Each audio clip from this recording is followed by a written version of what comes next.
Hi guys and welcome back to another video. Mayam ngasigi video sidi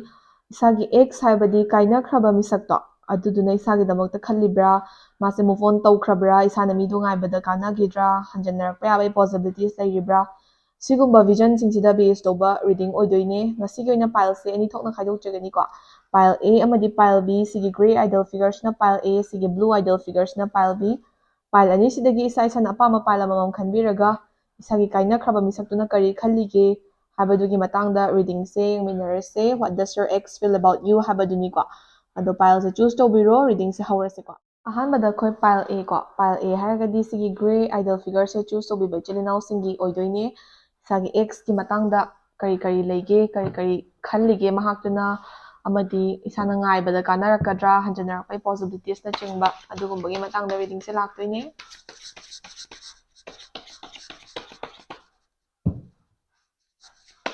khoi card se hana kari kari phange habado yengminase ko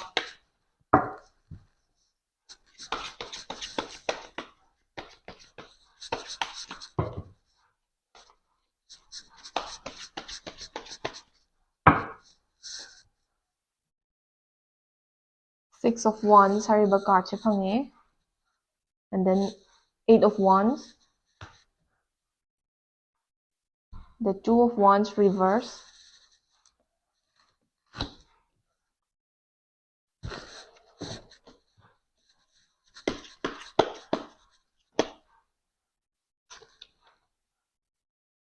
Seven of Coins, card ama ani danga draw tawjage aduga yengase ko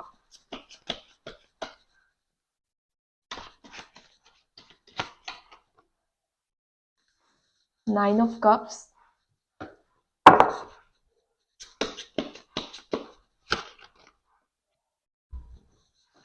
Three of Coins ko sumaina leire card singse so first and foremost pile A natragana sigi gray idle figure se khanbi baichili now singi oina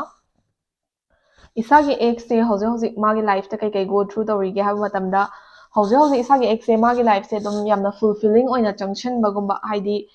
hoi isaga magi marakta mana lalamaga kaina bayai natragana isana lalaga kaina kibo arambashu yai tawbatabu hoje se madi magi life sida already move on tawbagi mawong uyeba ko haidi ma se magi life sida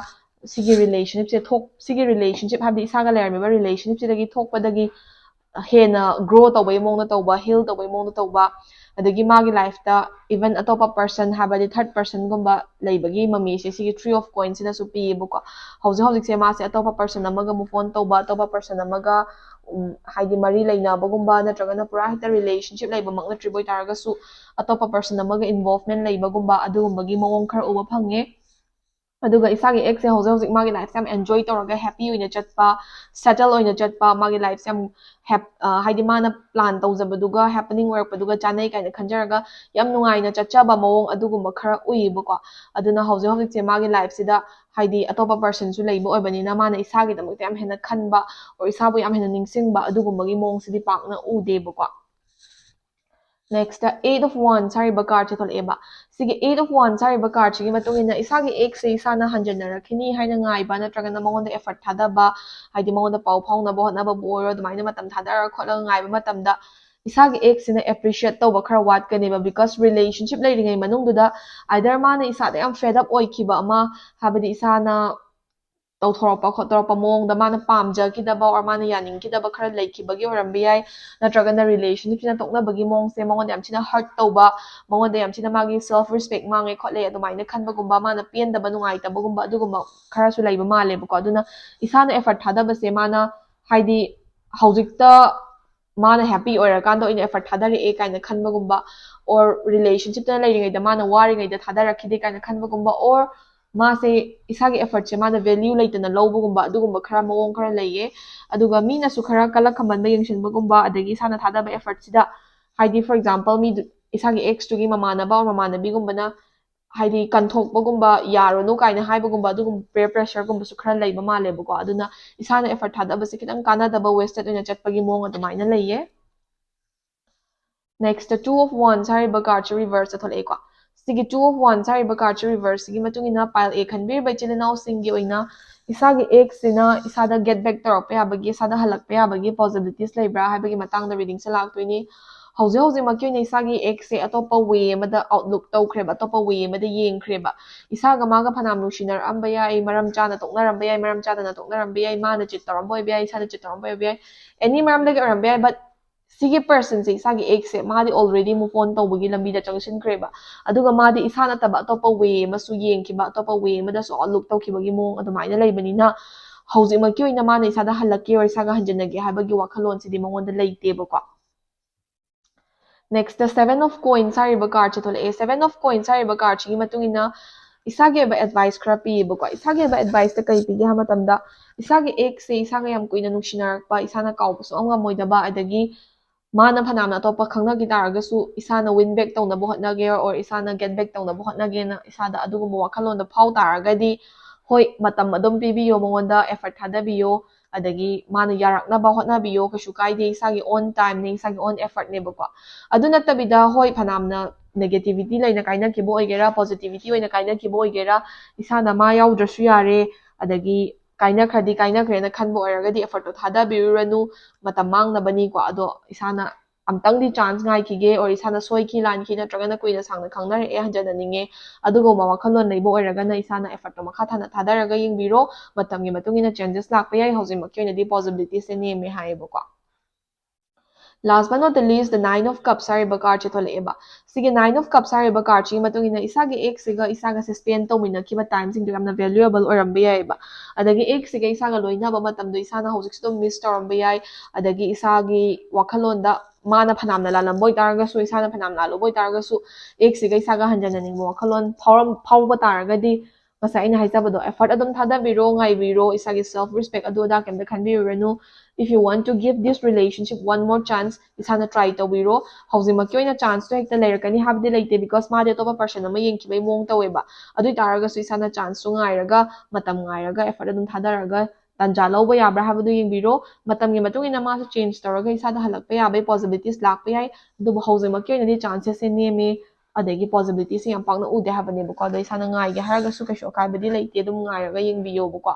aduga isana move on tawba ngamgadaba adagi x se yaudраsu yare na khanboi targadi move on tawbas na di quite better option di oye buko sumaina piye pale ge reading se sidagi lawba yaba general advice motion biraga mathangi reading amu ngai minarase ko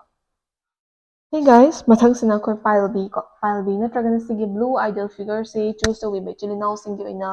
isagi x ki matang da kari kari leke habado mayam ko neng minarase pile B ke ba koi card hana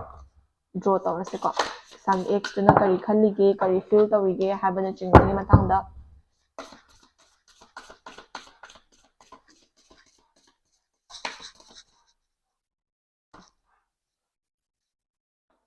Nine of Pentacles ko.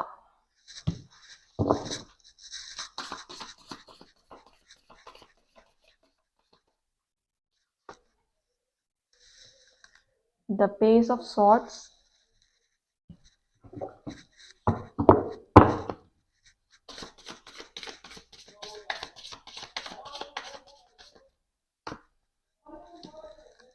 Four of Swords.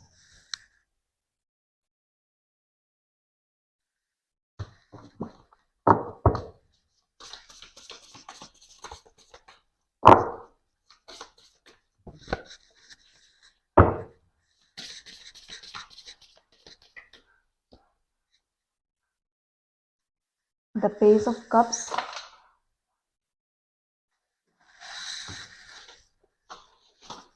Card ama ani danga draw tawjagi ko aduga how number reading se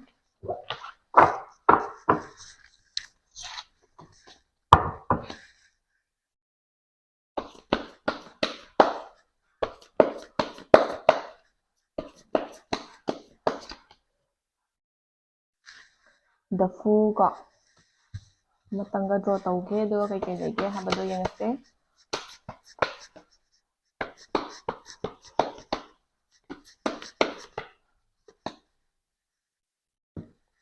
Queen of Swords reverse ne ko thoisa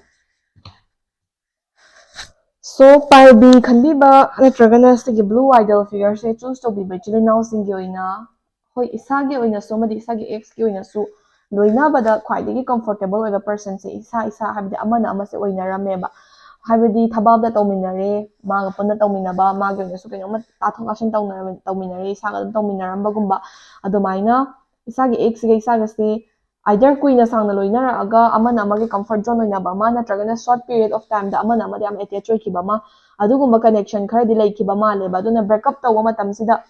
isadasu nungaitaba mayam ama phawramba yai kwa aduga mangondasu nungaitaba se mayam ama phawwe hoi whatever maybe the reason afaba reason orambe yai phattaba reason orambe yai kaina khrido ko adu taragasu breakup si digest tawbada kitang waba breakup si overcome tawnaba hotnabada waba adagi breakup sina haidi emotionally sokhanba se side ani makta adum sohanbagi mami she taayeba ko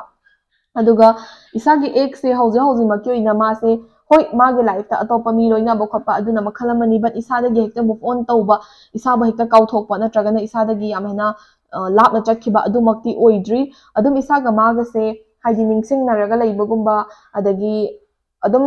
by force breakup se accept tawna taraga su haidi amana amada hanjanaba yaroi natragana breakup se sina phare na accept tawna taraga su adum ningsang bagumba stuck tawraga leiba jaga adugumbadi adum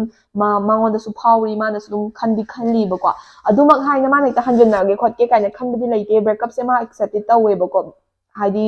reason ama ito isino ma accept tawe di targa su monda nungaitaba adugumbadi dum uwa phange bako next pace of sorts hariba card chotole a pace of sorts hariba card chi matungina after this breakup ko isagi ex se hauji magi education gumba magi career gumba da hena focus tawbagi mo uye hoi mana haidi isa se move on tawkinaba natragana isa se monda gi lapthawkinaba atopa face mayam amadi utlam bayai but deep down inside ma masa su move on tawba se phasna ngamba oidribanina magi career gumba magi studies gumba da hena focus tawraga ma masa se busy ohenjaraga move on tawba ngamnaba hotnage haibagi wakhal se adumaina khalle mana hekta hanjannage natragana hanjannaba mawongda effort thadarak haibagi wakhal adumbadi khanba leite hoi breakup se go through tawbada ma wai nungaite ri taraga su magi haidi nungaitaba singse atopa jaga amda divert tawnaba ma kanna hotnari ba habdi career gumba haidi adum studies gumba da hena focus tawnaba hotnari hai tare ko next the four of swords hariba card chotole eba sigi four of swords hariba card chi matungina isana isagi ex sega hanjanna khige hana hoi isana khanbirambe yai khanbiramdaba yai ko but if kaigumba khanbi bataragadi isana ex da effort thadabada kana gadra haba matamda isana effort se matang chana pi houdre hena card china signal taweba ko habadi relationship sina leiringai da or isada chance phangingai da or amaga yannaringai da relationship se save tawba yabagi possibilities adum leirammi ko adu leiringai matamdadi isana relationship se save tawnaba se hotna houdre aduna mana oigera isana oigera warawnaba nungainaba phanamna leitaraga su hojik se isana relationship se save tawge natragana relationship se hanjana ba hotnage haina effort thadaba matamda mana effort accept tawrpa yabai chances yam nemeba because breakup to the masa phanamna nungaita taraga su isana lanbabu oiro mana lanbabu oiro situation se dumaina leitaraga su hojikti matam hele na mana khankhre bako adumaina khanbani na hojik se mase breakup se accept tawbagi mongda chatkhre duna isana thadaba effort se kayam kuina bu thadarak kadabano da kaina khalaga leithokidawbagumba adagi sagi effort se appreciate tawro oidabagi mong adumbane hena namna uyibako next the pace of cups hariba card chotol eko pace of cups hariba card chi matungina isagi ex siga isaga se hoi isana hanjana drasu yare isa so move on tawrage haidi laibakta tamamabani na accept tawrage khotlage khalaga adumaina isa isagi own way da chatna khre ko adu natabida isana ex siga chance amatang pami hanjana ba pami natragana isagi ex sida isana tang haidi hairaga khotlaga hanjana nabagi chance amatang yenge kana adumaina khanba leitaragadi isasu atopa mi da attention piba khotpa tawbigano mana tawningba tawsanu ko isana di monda loyal oina leiba mangonda effort thadaba mangonda gi chance amatang ngaiba sigumba se dum haijau nonjau hekta khoiramo haibagi wante but isana adumaina chance amatang lawkhige na khan taragadi kitang su themba nowba amadi magi damakta effort thadaba se darkar oeba isana dunga moida boy taragadi or mana halakpa ngaige na khan boy taragadi dugi chance tu di irei leite ko madi breakup se accept tawkhrabanina aduna isana oina chance tu ngaige hai taragadi isana loyal oina leiba monda effort thadaba return langtraga su effort se dum thadaba adugumba se darkar oeba ko next the queen of swords hariba card reverse athol a sigi queen of swords hariba card chi matungina pile bi khanbir bai cheli now singi oina breakup sigi matungda isa so masu independent ti oina reba ko haidi hana bound tawramaga leiramba amana magi comfort zone da stuck tawraga leinaramba do independent ti oina re tawbatabu breakup sina lakpa matamda haidi life da changes me amama follow tawraga laeba haidi isa su ma su amana amagi part of daily life orambanina adudagi breakup tawrapa matamda ngasagi life ta changes me am laeba ko adugi changes to isa isa na accept tawraga chatpa ngambo itaragadi it's all right adum isa isa gi own way the healthily move on tawna bani hana better decision oi aduga adugi lifestyle du change tawba ngamde amana amase yawdredi hingba ngamnadabagi mongda leire hai taragadi chance sik tawna bada kashu akabadi laite na card su amuka su supplement taweba ko last but not the least the full hariba card chithol a sigi the full hariba card chi matungina pile b khanbir bai chile now sing yoina isa gi x ga isa ga se relationship hanjenar pa yabe possibility se yamna di neme bako adubu isana hanjanna na bahotna ge na khalaga effort cha thadaraga natraga na isa gi x na effort cha pirak pataraga di isana dum haidi return taraga kholaga chance anoba mu yengbe but adugi chance to phange hai taraga di isa so ma so soina ke basin change taraga pura anoba face ama no beginning ama da junction bangam na bahotna biyo bako natraga di hanjana taraga so hana gi mong dum cha taraga di problem la aga dum kaina borom da la kani baduna isaga maga kaina re move on tawna bangam me hargadi it's all right that's the best aduna tabida move on tawba ngamna dre ama na madagi chance ama ngai na bagi mong lei hai taragadi matam changa ga sungai na ro aduga happening or aganda isa isa na isa isa gi behavior to change taraga aphaba lambi inda chatpa ngamna mo hotna biyo have advice se card gi phangi bako so pile b gi ba x the base to reading sus den loire sagi lawba ya ba general advice no shin biraga mathangi reading amu ai minner se ko thank you for watching